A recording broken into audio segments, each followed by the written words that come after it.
2021 റാന്നിയിലെ തെരഞ്ഞെടുപ്പ് ഫലം അതൊരു സാധാരണ കണക്കല്ല, അതൊരു പ്രഹേളികയാണ്. ഡേറ്റയുടെ സഹായത്തോടെ ആ നിശബ്ദ ജനവിധിക്ക് പിന്നിലെ കഥ നമുക്ക് മനസ്സിലാക്കാൻ ശ്രമിക്കാം. എന്തുകൊണ്ടാണ് റാന്നിയുടെ ഈ വിധി ഇത്രയധികം കാര്യങ്ങൾ നമ്മളോട് പറയുന്നത്? നമുക്ക് നോക്കാം. നമ്മൾ ഈ വിശകലനത്തിലൂടെ കടന്നുപോകുമ്പോൾ 6 പ്രധാന ഭാഗങ്ങളായിട്ടാണ് ഇതിനെ തിരിച്ചിരിക്കുന്നത്.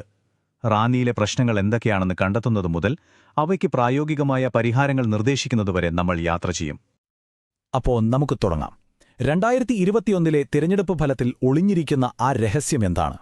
എന്തുകൊണ്ടാണ് റാണിയിലെ ഈ ജനവിധിയെ നമ്മൾ ഒരു നിശബ്ദ ജനവിധി എന്ന് വിളിക്കുന്നത്? ഇവിടെ നോക്കൂ, ഈ 2 സംഖ്യകളിലാണ് എല്ലാത്തിന്റെയും തുടക്കം. ഒരിടത്ത് വെറും 1285 വോട്ടിന്റെ നേരിയ ഭൂരിപക്ഷം, ശ്വാസമടക്കി പിടിച്ചു മാത്രം കാണാൻ പറ്റുന്നൊരു വിജയം. മറുഭാഗത്തോ പോളിംഗിൽ 10% കൂടുതൽ ഇടിവ്.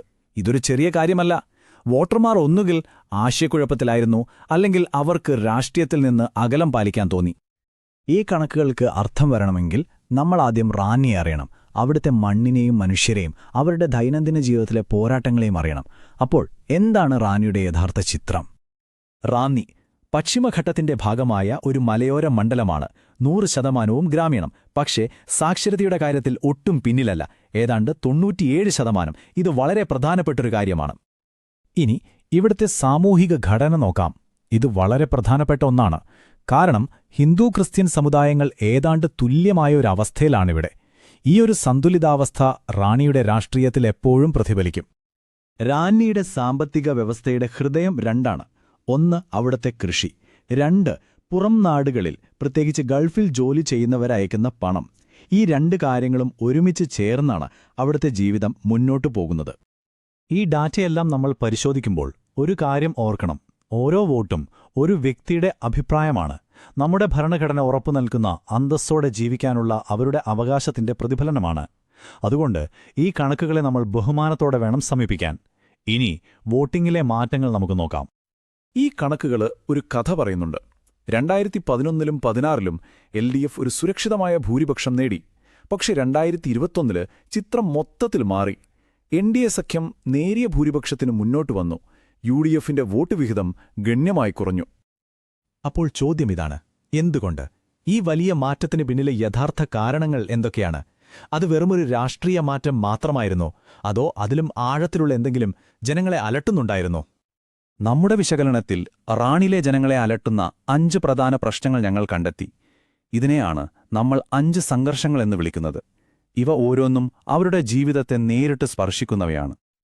ഇതൊന്നും ഒറ്റപ്പെട്ട പ്രശ്നങ്ങളല്ല.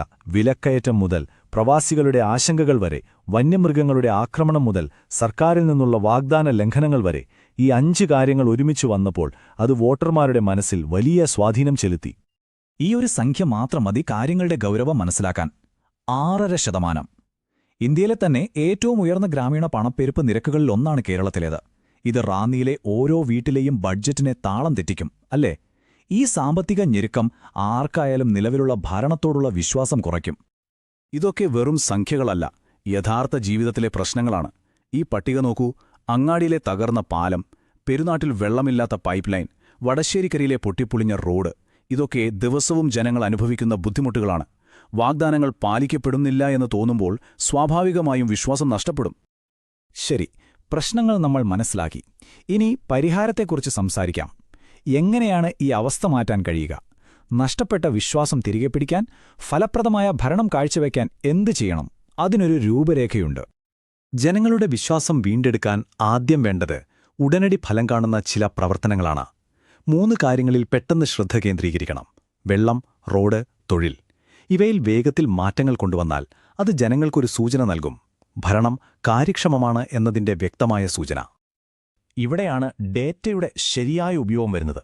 ആളുകളെ തമ്മിൽ തല്ലിക്കാനല്ല, മറിച്ച് കർഷകർ, സ്ത്രീകൾ, യുവാക്കൾ എന്നിങ്ങനെ ഓരോ വിഭാഗത്തിനും വേണ്ട സേവനങ്ങൾ കൃത്യമായി എത്തിക്കാനാണ് വിവരങ്ങൾ ഉപയോഗിക്കേണ്ടത്. ഫലപ്രദമായ ഭരണത്തിന് സമഗ്രമായ ഒരു കാഴ്ചപ്പാട് വേണം. നമ്മളിതിനെ ചതുർമുഖ സിദ്ധാന്തം എന്ന് വിളിക്കുന്നു. പുരാണ സങ്കല്പങ്ങളിൽ നിന്ന് പ്രചോദനം ഉൾക്കൊണ്ട നേതൃത്വത്തിന് 4 മുഖങ്ങളുണ്ട് എന്ന ആശയമാണിത്. ഈ ഭരണമാതൃകയുടെ 4 തൂണുകൾ എന്തൊക്കെയാണെന്ന് നോക്കാം. 1. വ്യവസ്ഥയിലെ തെറ്റുകളോട് പോരാടുന്ന ശിവന്റെ രൗദ്രഭാവം. 2. സ്ഥിരതയും നിയമവാഴ്ചയും ഉറപ്പാക്കുന്ന വിഷ്ണുവിന്റെ ശാന്തത. 3 പുതിയ വഴികൾ കണ്ടെത്തുന്ന ബ്രഹ്മാവിന്റെ സർഗാത്മകത. പിന്നെ ദുർബലരെ സംരക്ഷിക്കുന്ന ദുർഗയുടെ കാവൽ. ഈ 4 ഗുണങ്ങളും ചേരുമ്പോഴാണ് ഒരു സമ്പൂർണ്ണ ഭരണമാതൃക ഉണ്ടാകുന്നത്. ഈ വിശ്വാസം തിരികെ കൊണ്ടുവരുമ്പോൾ ജനങ്ങളുടെ സ്വകാര്യതയെ മാനിക്കേണ്ടത് അത്യാവശ്യമാണ്. വിവരങ്ങൾ ശേഖരിക്കുമ്പോൾ അവരുടെ അനുവാദം വാങ്ങണം. ഇന്ത്യയുടെ പുതിയ ഡിജിറ്റൽ ഡേറ്റ പ്രൊട്ടക്ഷൻ നിയമങ്ങൾ ഇതിന് വ്യക്തമായ മാർഗനിർദ്ദേശങ്ങൾ നൽകുന്നുണ്ട്. ജനങ്ങളുടെ വിവരങ്ങൾ അവരുടെ നന്മയ്ക്കുവേണ്ടി സുരക്ഷിതമായി ഉപയോഗിക്കുക എന്നതാണ് പ്രധാനം. അപ്പോൾ നമ്മൾ അവസാനം എത്തി നിൽക്കുന്നത് ഒരേയൊരു കാര്യത്തിലാണ്: വിശ്വാസം. റാന്നിയിലെ തിരഞ്ഞെടുപ്പ് ഫലം ഒരു മുന്നറിയിപ്പാണ്.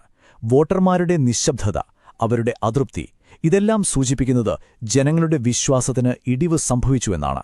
ആ വിശ്വാസം തിരിച്ചുപിടിക്കാൻ വളരെ പ്രയാസമാണ്. അപ്പോൾ എങ്ങനെയാണ് ഈ വിശ്വാസം തിരികെ നേടുന്നത്? വലിയ വാഗ്ദാനങ്ങൾ കൊണ്ടല്ല, മറിച്ച് നൽകിയ വാഗ്ദാനങ്ങൾ ഓരോ ദിവസവും നിശബ്ദമായി നിറവേറ്റുന്നതിലൂടെയാണ്. ജനങ്ങളെ കേന്ദ്രീകരിച്ച് അവരുടെ ജീവിതം മെച്ചപ്പെടുത്താൻ ആഗ്രഹിക്കുന്ന ഒരു നേതാവാകാൻ നിങ്ങൾ ആഗ്രഹിക്കുന്നുണ്ടെങ്കിൽ blueprintstrategies.ai-യുമായി ബന്ധപ്പെടുക. mgr@blueprintstrategies.ai എന്ന വിലാസത്തിൽ ഇമെയിൽ ചെയ്യുകയോ 08042016002 എന്ന നമ്പറിൽ വിളിക്കുകയോ ചെയ്യാം. രാഷ്ട്രീയത്തിനപ്പുറം ഒരു ലക്ഷ്യം.